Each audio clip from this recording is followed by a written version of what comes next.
I won't ask you if you have ever dreamed about the future.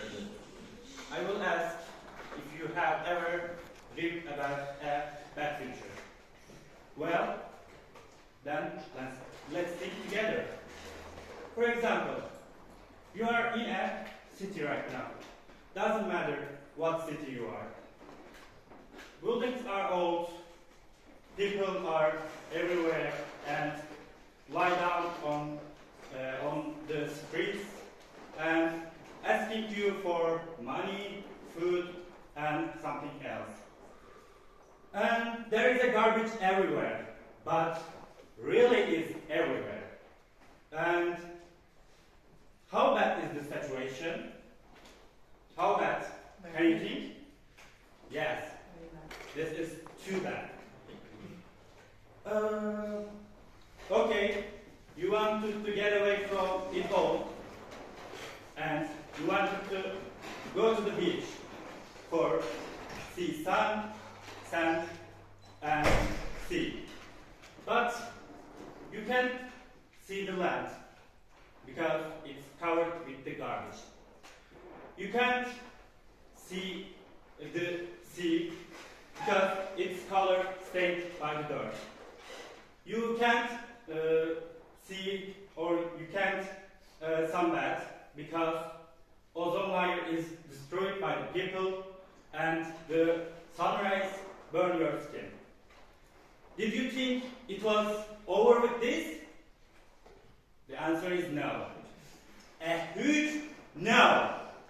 Come on, let's look at the forest, where trees, flowers, insects, and animals are home. There is even a single tree left. I'm not kidding. There is even a single tree left, and world biodiversity is over. What a shame, isn't it? Did you like what we did to the world? So, we need to do something to prevent these situations. But, first of all, we need to work together.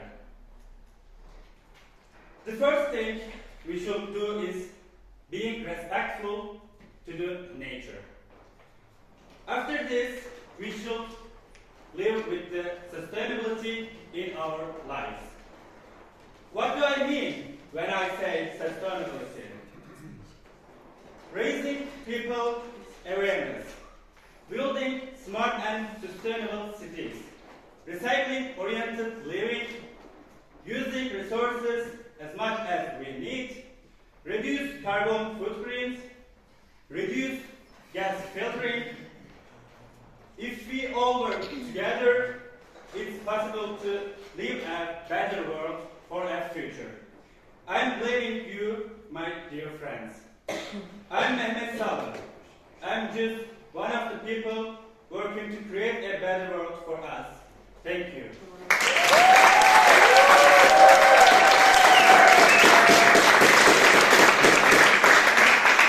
We use a lot of digital tools, and also when we travel, we plan everything or almost everything on the cloud. For example, in my case, I'm looking for info and I have all this information in Google Docs. I plan my budget and it's in Google Sheets.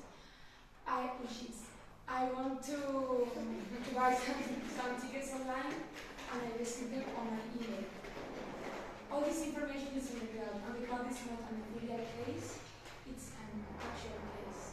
The cloud is made of thousands of servers, and they need to be cooled, they need electricity, and they also expel carbon dioxide. So I want to say that every email can expel until 50 grams of coal.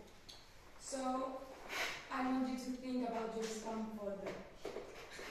So the aim of this brief talk is to aware about the computer pollution and to suggest you deleting all the useless information you have. First start with your spam folder, please, and the newsletters that you don't want to, and then with the tickets and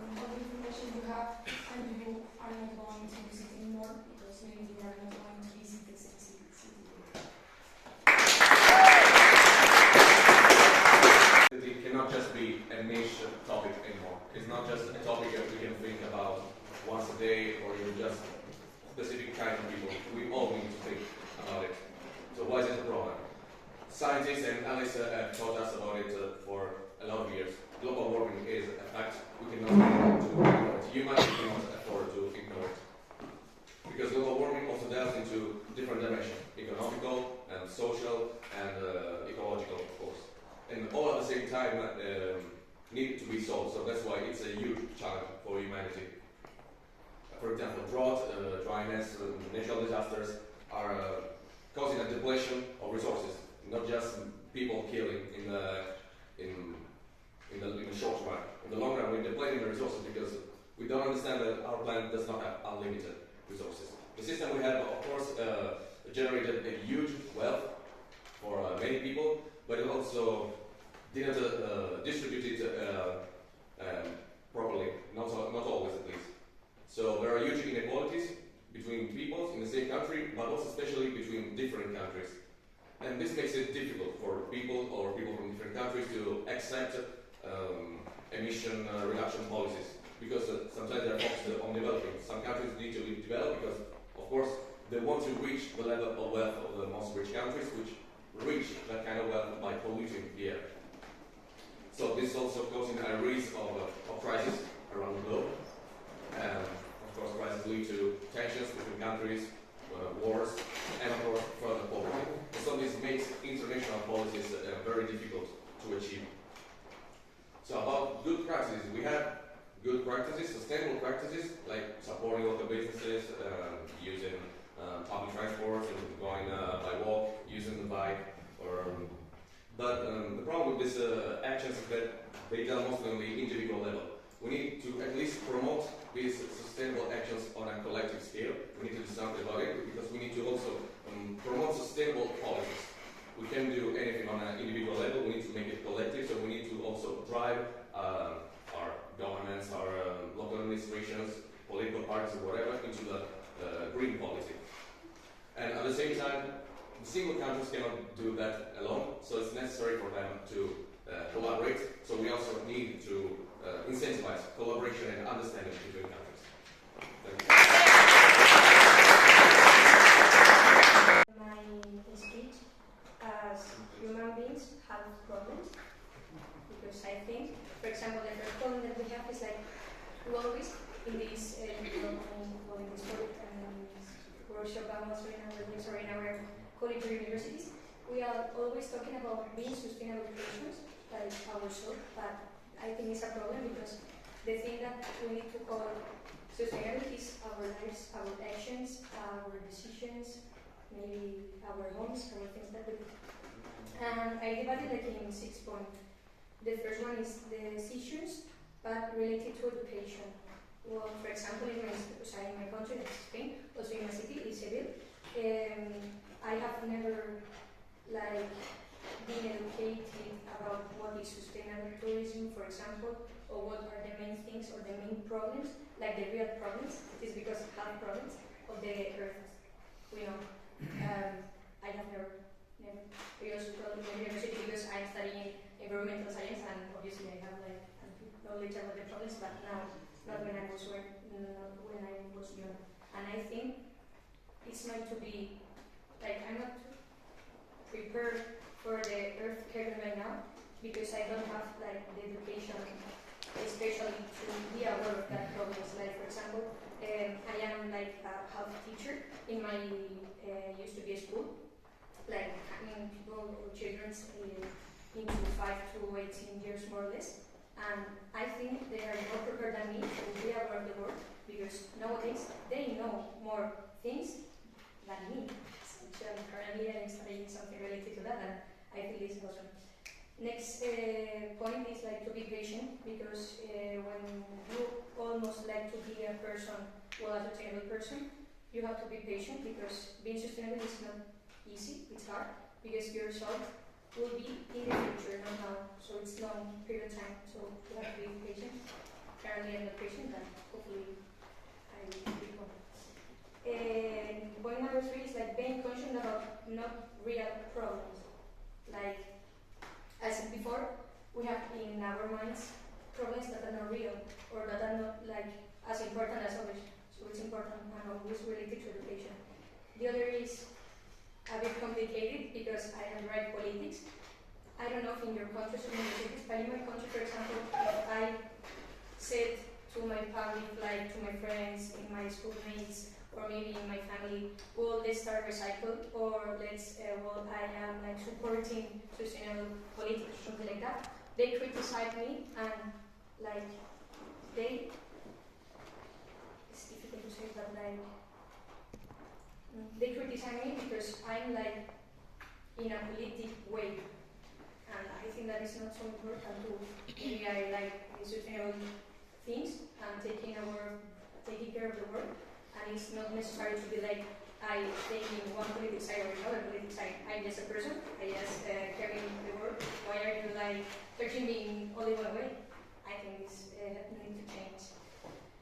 And finally, well, I also think that a quality that a sustainable life person needs is to encourage others and to share knowledge because well, it's so useful.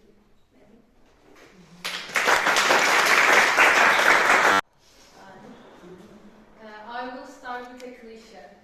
Big movements start with small steps, right? Let's implement this sentence, this idiom into our topic, sustainability. If we want to give our grandchildren a good world, we need to take some actions, right? Because, for example, the current situation of our world is not that hopeful.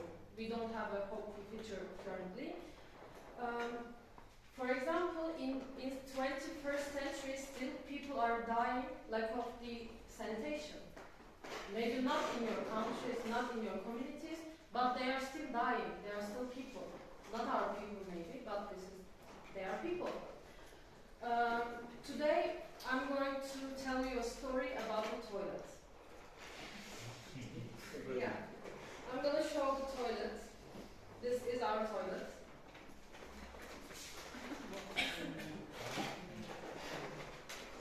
Turkish toilets are low. No, this. They are very sustainable.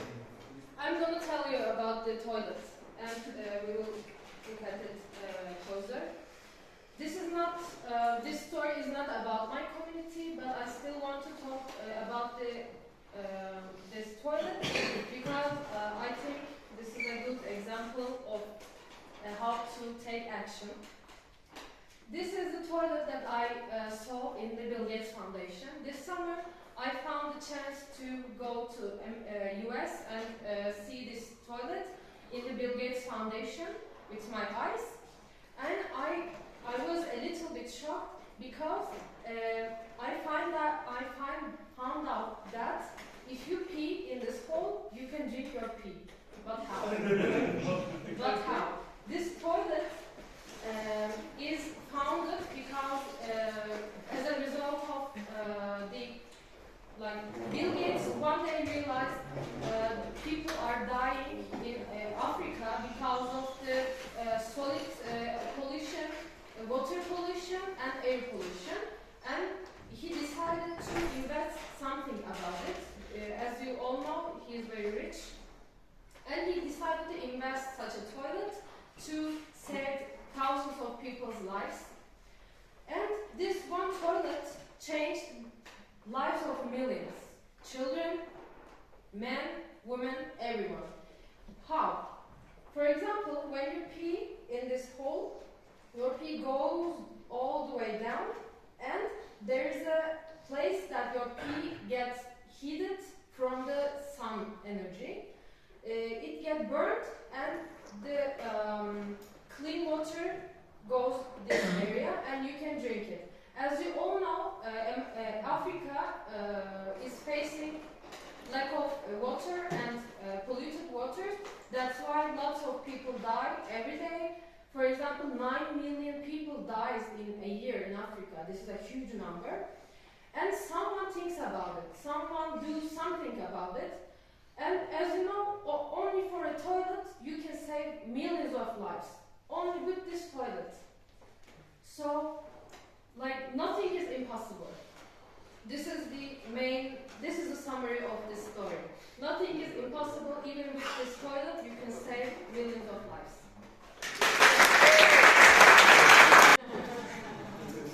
So, I have a question for all of you. And do you know the concept of fast fashion? Yes. Yes. Yes, everyone? Yes. Yeah, more you know.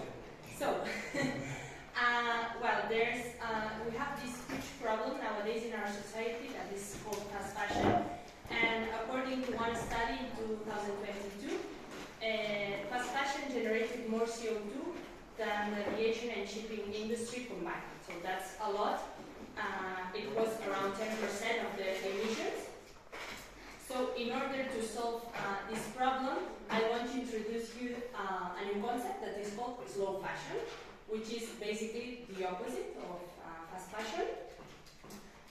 This slow fashion was born as part of a movement much bigger that is called the slow movement. I don't know if you know it, but it's a movement that actually was born in Italy, in Rome, when there were some people protesting against an opening of a McDonald's in Rome. So it started as slow food, but it grew in other aspects such as slow cities and also slow fashion, which is what I want to introduce today. So what can you do to pursue this slow fashion trend? I have some examples for you. So for example, you can buy second-hand clothes, like, I don't know if in your countries you have Vinted or some applications that can sell second-hand clothes, but there are also shops like Humana where you can buy these clothes. You can also reuse the clothes from your relatives, like, I don't know, I personally use a lot of clothes from my grandmother, and you can also not follow all the trends, because of course the trends of fashion are changing constantly to try that we all consume much more than it's needed. So if we don't follow this trend, we'll probably don't need to buy so many clothes. And also putting quality over quantity. So it's better to buy maybe a shoes that will last longer instead of changing them very often. Another thing you can do is buy local clothes. So, yeah, if there's a shop in your hometown that is producing the clothes locally, it's also a way to support. And finally, don't support the brands that are abusing of children labor. And that's it. I'd like to talk about digitalization and generating energy, and about sustainability, relation between them, about sustainability and sustainability cities. Maybe most of you know that there's a concept about digitalization. It means digitalization for not only ICT sector, digitalization for all sectors. For example, if you are a carpenter, if you are a mechanic, if you are a doctor or any job, the plan is this: digitalization of all jobs, all occupations, and the fact, according to research, there is a fact that, for example, for now, 90% of jobs today, will be disappear in 25 years. It means the jobs are existing now will not be existed in 25 years. This is one part. And the other part is digitalization needs, as you know, energy. And energy, the human need to generate energy. That's why we are talking about sustainability. And the other fact is the sources of the earth, our earth that we live in. For example, we can say the earth can generate its own sources. But there's a problem in this manner.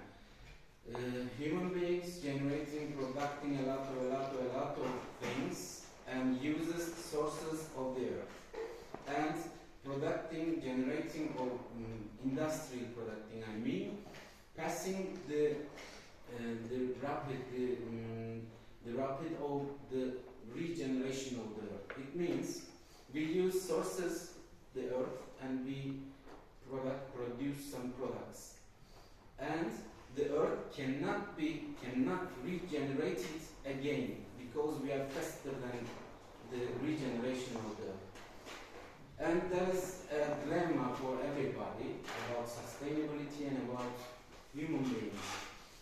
The question is this: if we go with this rapid, with this speed, using the sources of the earth, and the earth will not be generated by itself, that's why it means if we go with this speed, we will kill ourselves, because we need oxygen. And as everybody knows, oxygen is generated by plants. And you know the food chain, like a pyramid, the generators are at the bottom. Who are the generators? Plants on the earth and in the water, in the seas. That's why, and the other surprising thing for me for the first time, we know that trees and forests are generating oxygen, but not all oxygen. The most important point is they generate 30% of oxygen for everybody, but the most important thing is 70% of the oxygen is generated by plants in the seas, in the oceans. That's why the question is this, and I'd like to ask ourselves if we use more products, and more products. It means more produce. And the question is this: can we use less products, less consume, and to contribute to protect our water, our ocean, and our earth? The question is this. Please think about it. Thank you very much.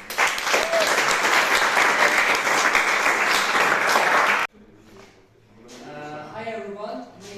I will tell you to you who don't know, but I think most of you know that I'm from Azerbaijan. So now I will talk a little bit about position of Azerbaijan on sustainability topic. Let's start from a little bit start, as I'm coming from the city called Sinaia. This is second biggest city about the population.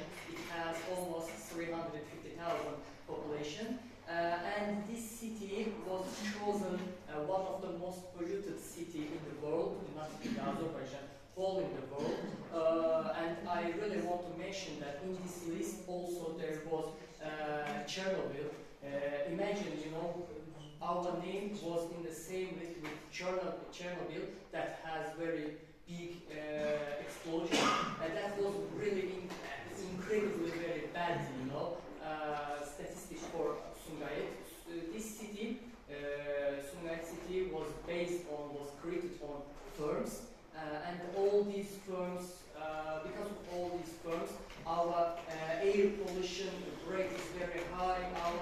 Also, we are next to the Caspian Sea, because of all our human body wastes are going to this sea via canalization lines, and that's why wipes, and that's why also rate of pollution Caspian Sea was very high, and that happened at 2007. After these statistics, our government changed or decided to make really big change on sustainable, very big investments on sustainable development. Between 2018 and 2020, we joined United Nations Sustainable Development Project, which has some SDGs, sustainable development goals that are also Azerbaijan was one of the first country that presented our report about sustainable development. These statistics shows that we really need to improve about these topics, and also great nature, we have really great as a heaven, you know. It's really great, and we need to protect it. It's not only related with Azerbaijan. Whole world needs to protect our forests, our natural reserves. Additionally, Azerbaijan invested around 32 US dollars to this sustainable development project, and almost 16.3, almost 20% of this money invested on mental health and other health issues topic. And in Azerbaijan, everybody has right to go for free checkup after this sustainable development project, and also this was one of the main goal of SDGs that completed, at least tries to complete till 2030 agenda. And also there was one Baku-Tbilisi Kars gas pipe, which was really important. With seaport. They are symbol of eco-friendly logistics, let's say. They are symbol of eco-friendly logistics, and it's really important for world that making logistics or making selling